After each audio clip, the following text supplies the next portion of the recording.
Proprietary beauty schools routinely recruit students with a specific set of aggressive marketing promises: become a celebrity stylist, launch a high-paying career overnight, and master advanced artistry. These glamorous promises sit in direct contrast to the reality of the industry's regulatory apparatus, which is strictly clinical, sterile, and centered entirely on OSHA compliance. This massive gap between aspirational marketing and clinical reality is the primary source of frustration across the personal care industry. Students enroll expecting to graduate as high-end artists, only to hit the salon floor where employers immediately complain they lack basic commercial speed. Producing a master stylist inside a vocational school is a legal, economic, and cognitive impossibility. A beauty school is not an art academy. It is a mechanism of state law designed to enforce minimum safe competency. Understanding exactly why these institutions fail to produce masters requires a rigorous deconstruction of administrative law, cognitive science, and labor economics. In the late 19th and early 20th centuries, unregulated grooming practices often facilitated the rapid spread of deadly pathogens. Governments began intervening to combat severe biological threats transmitted through shared tools: stubborn fungal infections like barber's itch, and communicable diseases like tuberculosis and syphilis. By the mid-20th century, the industry adopted technologies like ultraviolet germicidal cabinets in an attempt to reassure a germ-conscious public, a practice that served more as sterilization theater than actual infection control. This historical response established the strict legal basis for occupational licensing, the constitutional concept of state police power under the 10th Amendment. This police power strictly limits the statutory scope of practice to public protection. It explicitly ignores professional advancement or aesthetic artistry. Modern licensing regimes reflect this limitation through standardized testing, specifically the National Interstate Council Practical Examination. The NIC Practical Grading Rubric is a simulation of infection control, not style. Competencies focus entirely on safety benchmarks like hand sanitizing. If a candidate drops a comb and fails to sanitize their hands, they receive immediate deductions. The haircut's visual quality is completely irrelevant.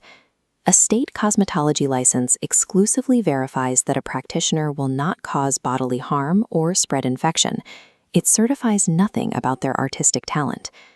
The Dreyfus model maps how humans master trades.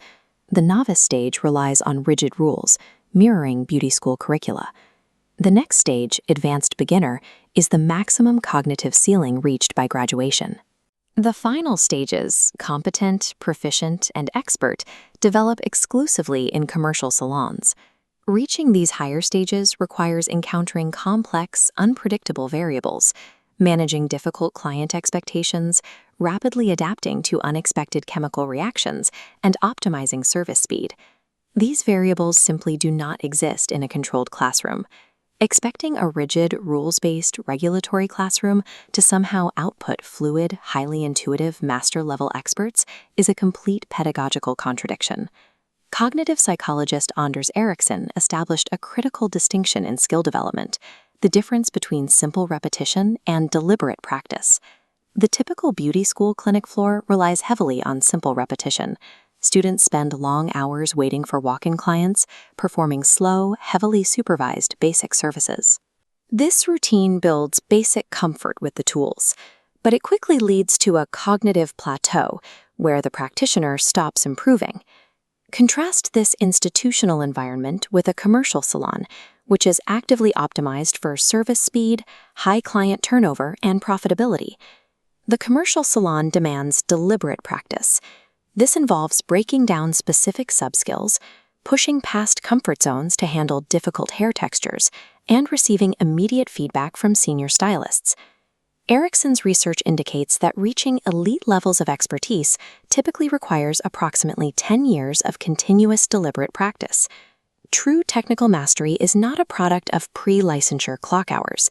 It is a byproduct of post-licensure commercial pressure and mentorship. This chart compares Bureau of Labor Statistics median wages for vocational instructors against the earnings of top-tier stylists, revealing a severe structural wage disparity. Master stylists face a high opportunity cost.